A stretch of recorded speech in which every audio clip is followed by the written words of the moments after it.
Hello, my name's Paul Haig.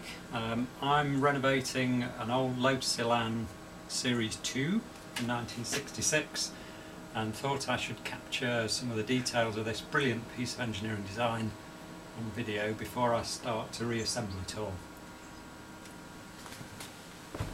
The design of the body shell is usually credited to Ron Hickman and Colin Chapman. It's made out of GRP or glass reinforced polyester resin, and it's very lightweight. I've got it on this sport frame on casters. You can see how easy it is to move around, and I could even pick it up pretty readily. The original contracts for the body shell specified 174 pounds of GRP and 25 pounds of bonded in components, which converts to 79 kilograms of GRP and 90 kilograms with all the bonded components in. So pretty lightweight. I've spent far too long preparing this body shell for paint, so this is in primer. That involved taking all the original paint off, which was incredibly labour intensive, finding all the cracks that can appear on the surface of the GRP, grinding those out and repairing them with new, maybe matte if the repair was deep enough, or perhaps just tissue with polyester resin, and then flatting it using polyester body filler to make good those repairs, and then spraying with polyester filler, blocking back to get it flat, and then finally putting a primer on, ready for top coat, which the shell is going to go for top coat next week, which is very exciting. Okay, a bit more about fiberglass. The body shell is generally specified to be 1/8 of an inch thick, going up to 1/4 of an inch thick where it's bonding in components.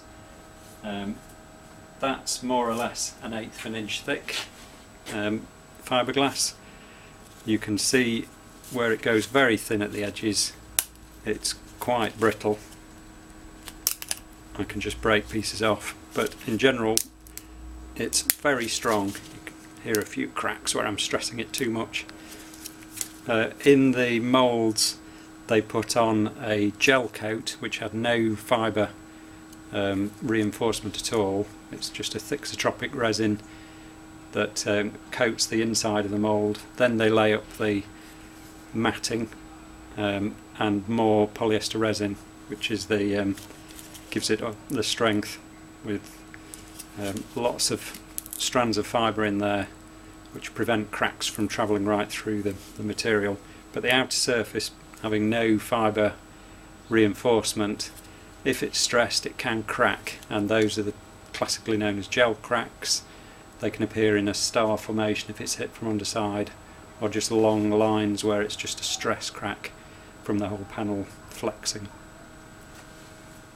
I need to give credit to Paul Robinshaw and Christopher Ross for this excellent book they wrote. This is where I've got a lot of my information from. There are other good resources as well, but I found this one to be particularly useful. We'll have a quick look at some of the bonded in components. If we look in the boot, you can see one there. So that's known as a bobbin. It allows the fiberglass to be bolted to the chassis or other components bolted onto the fiberglass. That's the bobbin that holds the spare wheel in place, or the bracket that holds the spare wheel in place. There's a couple down there. Whoa, my light's too bright. That hold the body onto the chassis at the back. You can see that you've got threads in, so screws go through the chassis from underside and bolt into those and pull it down onto the chassis. They're made out of Mazak, I believe, which is a zinc and aluminium alloy. We'll have a look at that one on the underside. So you can see what they look like when they're bonded in flush. Sort of oval shape or elliptical shape. Let's have a walk around, look in the cockpit area, and you'll see a framework around the door opening. That's mild steel, and a bit of a nightmare for those cars though in the UK, particularly like this one, that were stored outside in their earlier life, because water gets inside the car, it not being very waterproof, and they corrode at the bottom. So I've repaired this one. It was a long time ago when I did it. Maybe I might have changed my mind and put a new frame in now that I'm a bit more confident with fiberglass, but at the time it felt the right thing to do, and I think it's a good repair. You can see that's the mounting for the windscreen wiper on this right-hand drive car. The frame goes right up to the door, top of the door opening, and around along the sill level. The frame has little tabs on it which the trim panel screws to, and in the case of this Series 2 you'll see that big twisted bar at the top, which sort of looks a bit like reinforcing bar. Goes along the top, and then it runs along the underside of the bodywork at the top of the wheel arch. I can show you on this side. So same again here. You'll see that bar goes up and then it runs along the top of there. So if we go into the wheel arch, you can see,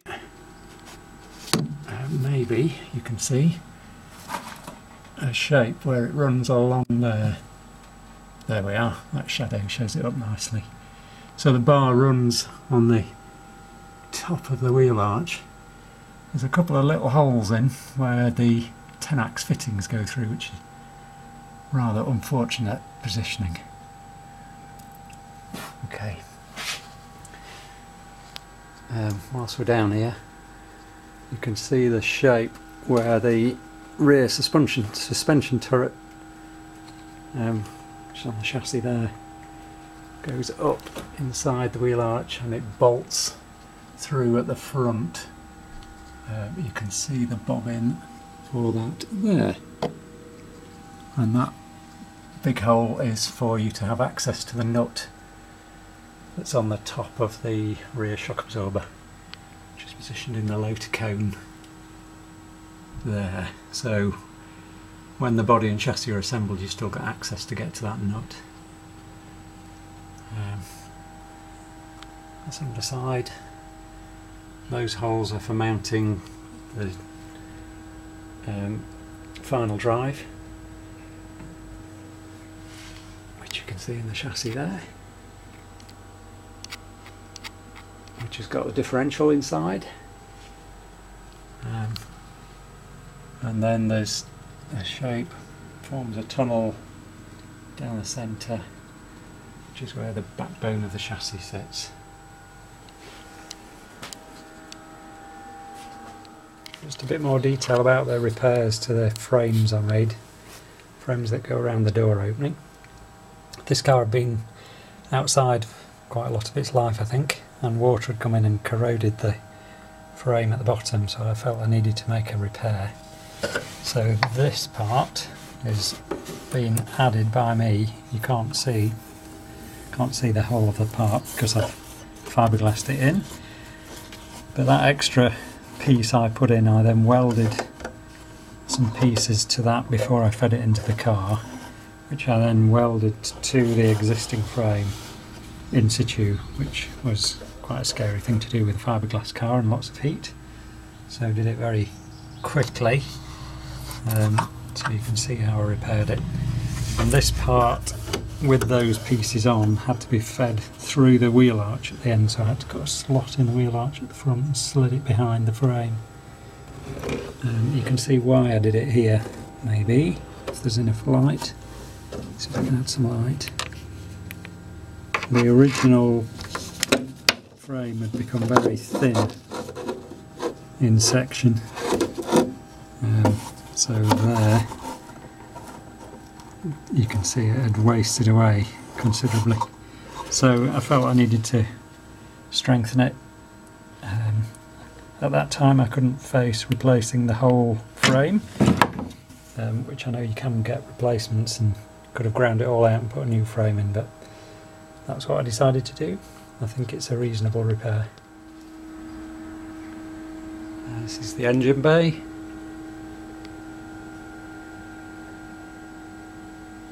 And the openings where the lights go. You can see where there are bobbins that the lights pivot on, and a couple of bobbins at the back there that hold the buffers that are the end stops for the light movement. You can see where the master cylinders are fixed for the brake and the clutch, and where the steering column comes through.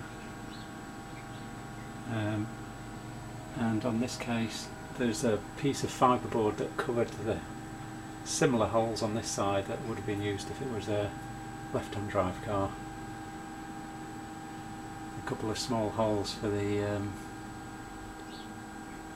vacuum pipes that operate the headlamps, and you can see where the tunnel goes for the chassis. This is the front wheel arch. So you can see a few holes in there. This one in the centre has got a bobbin in, which fixes to the uprights on the chassis at the front.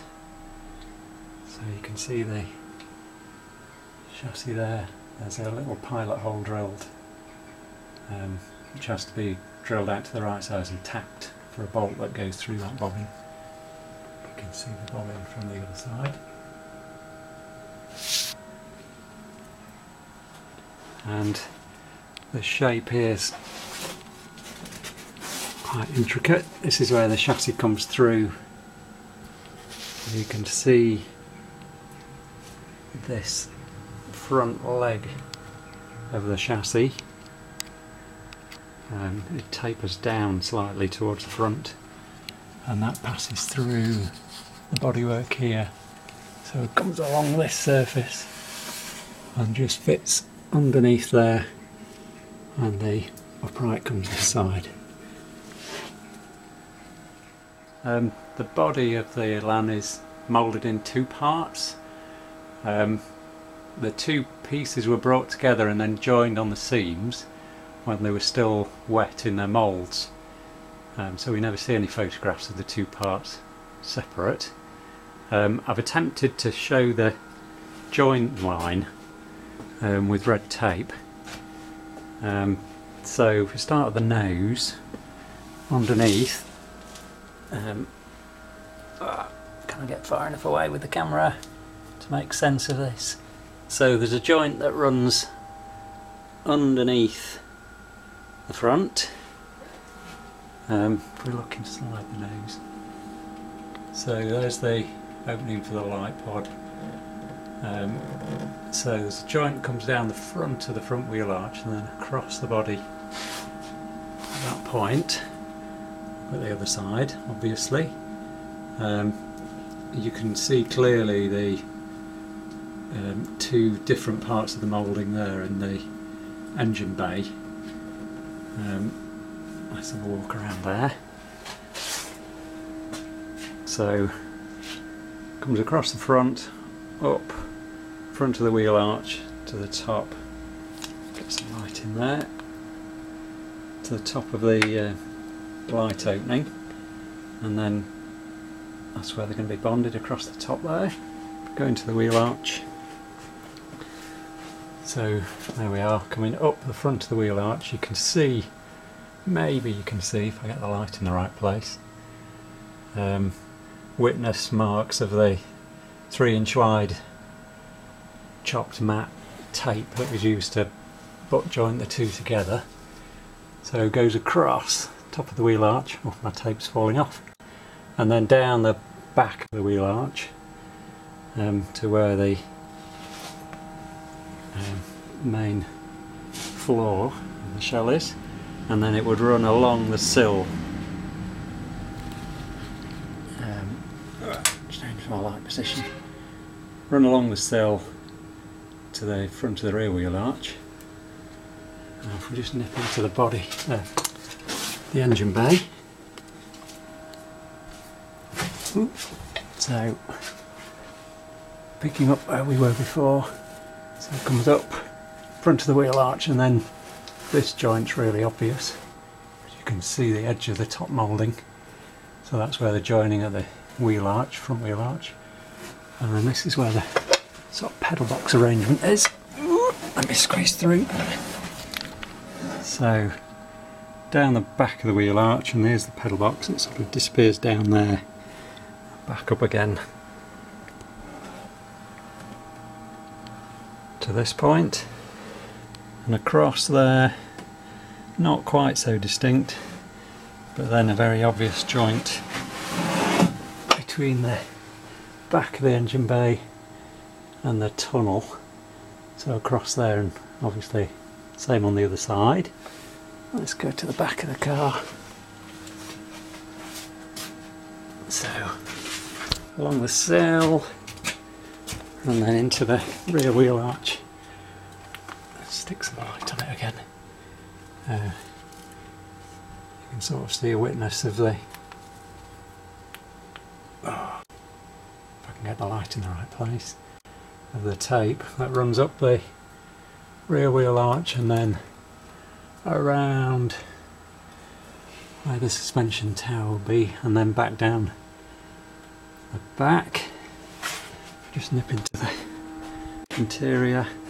So it's going to run along the sill where that frame is, up the front of the rear wheel arch, and then again you can see an obvious joint line here, just the way the mouldings are, and a really obvious joint line there. So down across the back of the tunnel, same at the other side. So if we look at that in the boot, so there's the back of the tunnel joint. You can see the tape really clearly there. Right in there.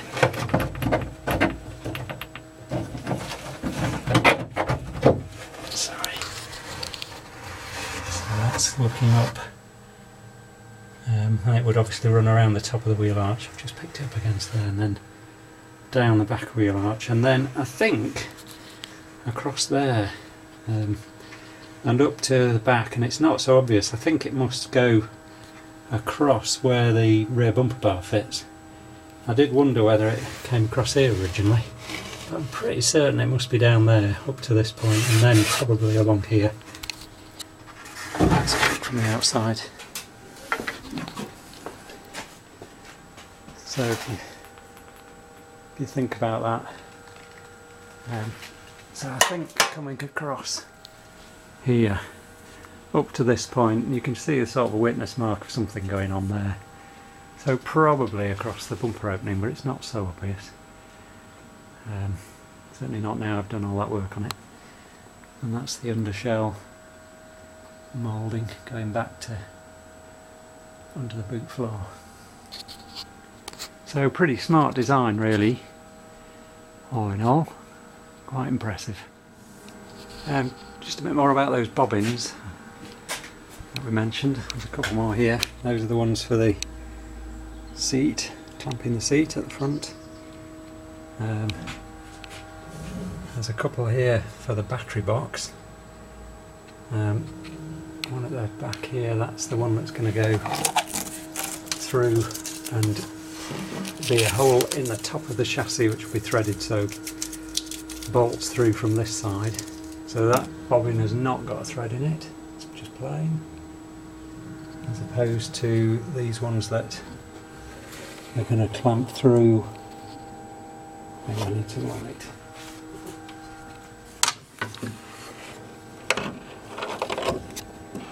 Can you see that's threaded?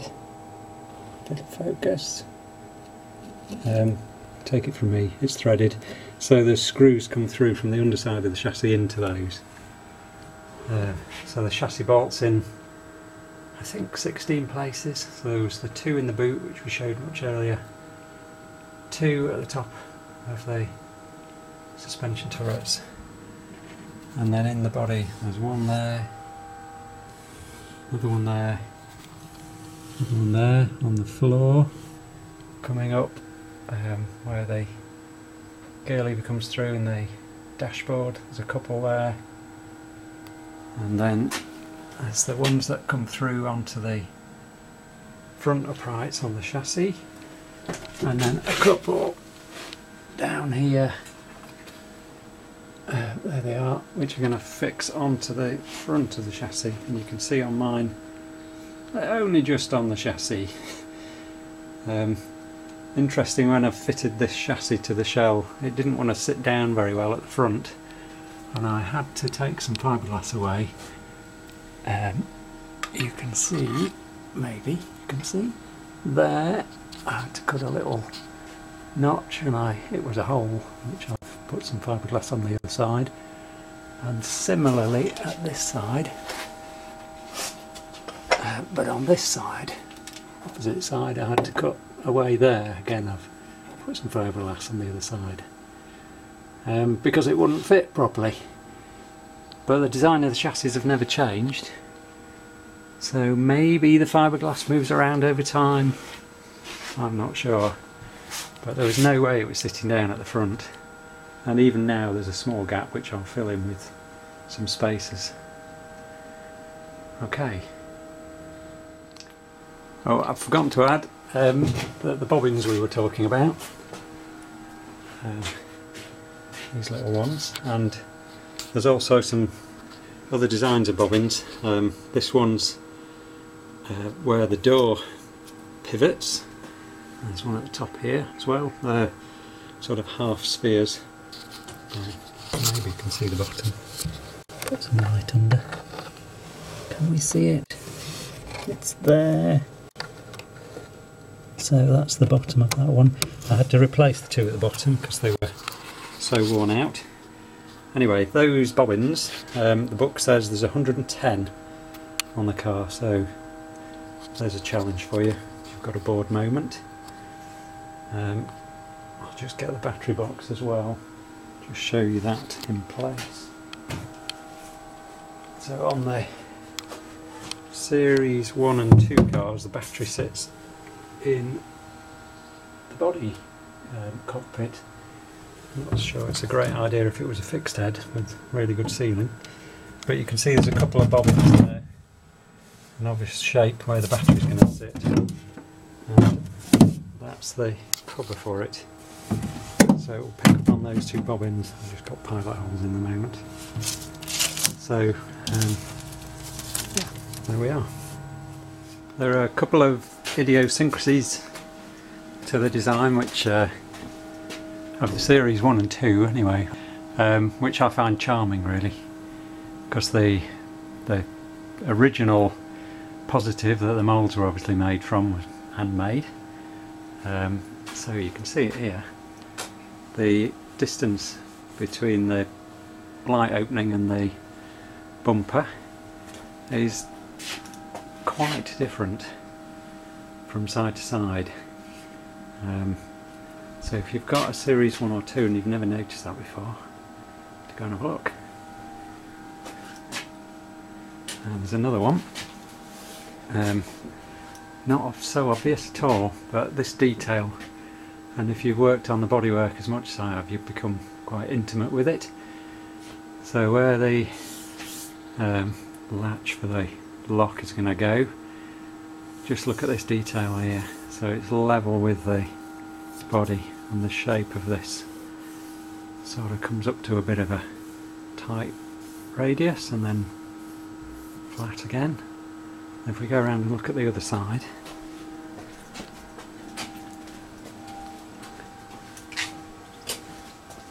you'll see it's quite different. So there's a very clear step difference in height here, which is not there at all on the other side, and this shape is just a gentle sort of continuing radius. Yeah, there we go. That's humans for you. A couple more bits of detail. You'll see here there is a number, which is the body number, which I've masked over to preserve it. There's also another bit of a number in the moulding there, which is 22. But this body number is unique to this body.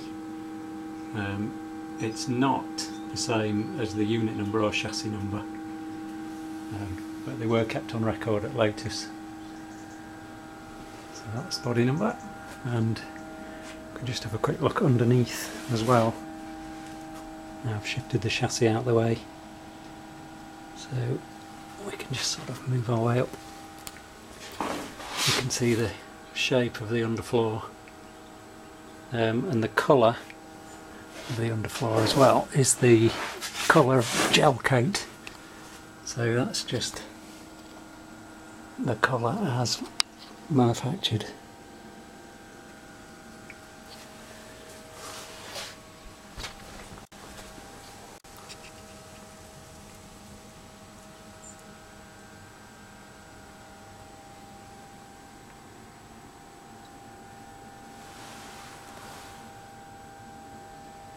Okay.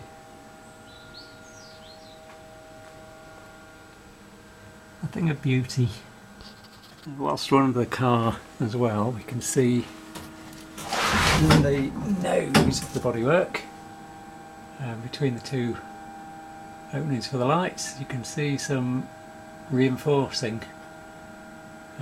So fiberglass was formed over, well, I think some say like a paper tube.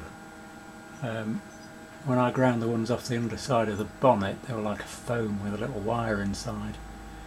Nonetheless, they make a tube of fiberglass which is quite strong, so for reinforcing you can see the shape of them.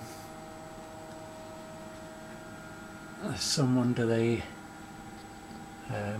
underside of the inside of the boot as well. We'll just move and have a look at those. So if we look at this area of the body, this panel's double skinned on this Series 2 shell. I think on the later Series 3 and 4 it was not double skinned. You can also see, if I move the light around, it's pretty tricky to see what we're looking at. There was some reinforcing as well, but you can see where there was some reinforcing next to the fuel filler cap hole, and you can see where the edge of that double skinning finishes as well. Just with the shadow. Similar at the other side. Right around. So you can see again with the shadow where the double skinning ends. And that's where the hinge fixes and the aerial hole. Okay. On the boot, for the Series 2, the boot stops short of the back of the car, unlike the Series 3 and 4 where it extends around here. And one difficulty that causes is as water runs in this channel, it can't run out, so there's a little hole here for drainage, which extends it into a tube which is found in fiberglass. So the tube runs from the hole here down and exits here, and then it has to pass through a hole in the bumper bar. So if we come around this side, so if we go down to here, we can see the underside of that hole, which has to feed through the bumper bar. So there's a hole in the bumper bars to allow that. Same at the other side, of course. So there's two of those little drainage tubes that run down. Now you can imagine with such a shape, very easy for it to get blocked, I imagine. These ones were blocked, but I had to clear it out with a pipe cleaner.